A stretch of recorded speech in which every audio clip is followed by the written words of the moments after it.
What's going on, guys? Welcome back to our tutorial world, and today's going to be the first of a few tutorials that I'm going to be doing on micro farms. And today's micro farm that we're going to be working on is the cocoa bean one, and I'll show you how it all works.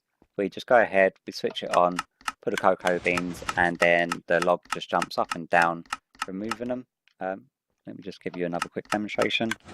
Wasn't a very good demonstration, me just planting one, but as you can see, it works quite well. You will get the odd one, but if you're standing here doing it anyway, you're going to be picking them up.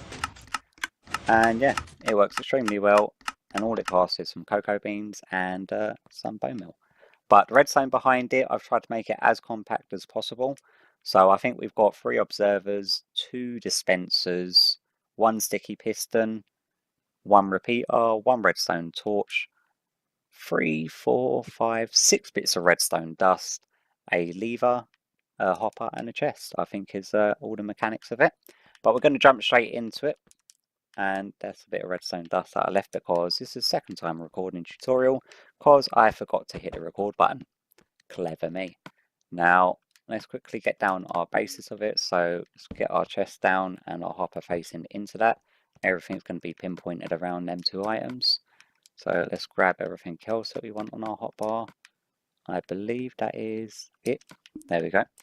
Now we want a scaffolding block, just put it just to the right of the hopper so you can place your dispenser. We're going to be wanting a dispenser facing downwards, so another scaffolding block would be lovely.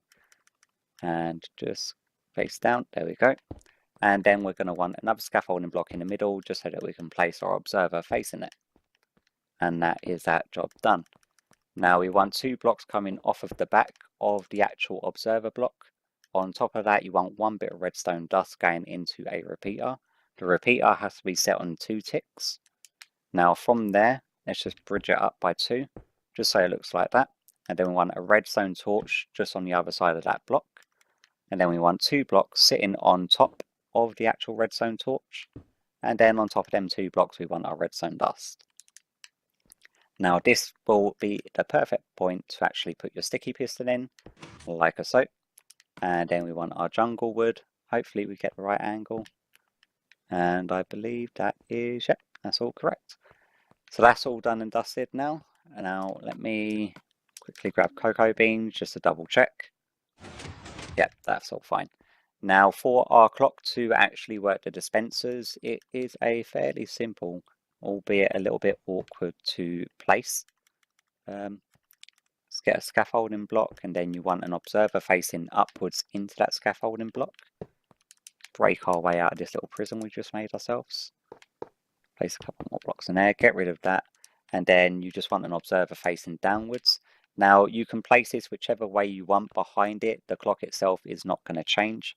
So if you wanted it, you could be facing them each other like that, and then that could just be running into a block with, say, a bit of redstone dust, and that is a clock running.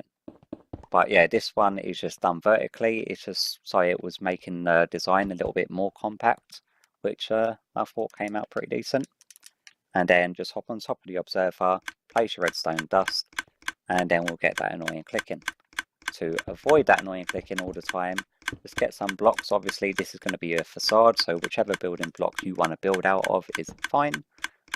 Pull the lever, and then that is them dispensers switched off. Wrap your facade around, like so. And then we want to fill our dispensers with lovely bone meal,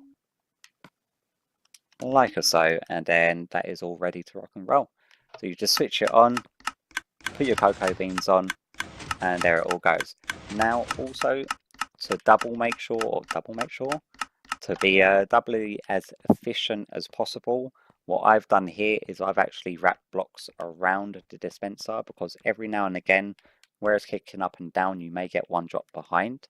So if you just want to fill in all of these spaces behind here, just to ensure that that doesn't happen, and then that is all fine.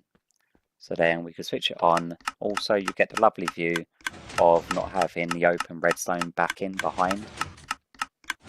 So yeah, that's our first micro farm, all done and dusted, and extremely simple and compact. Oh, before we forget, let's add our little finishing touches just so we know what type of farm it is, like so. And get everything off my hotbar. yeah, so hopefully you found this tutorial useful, and hopefully I will see you in future tutorials to come. Bye bye.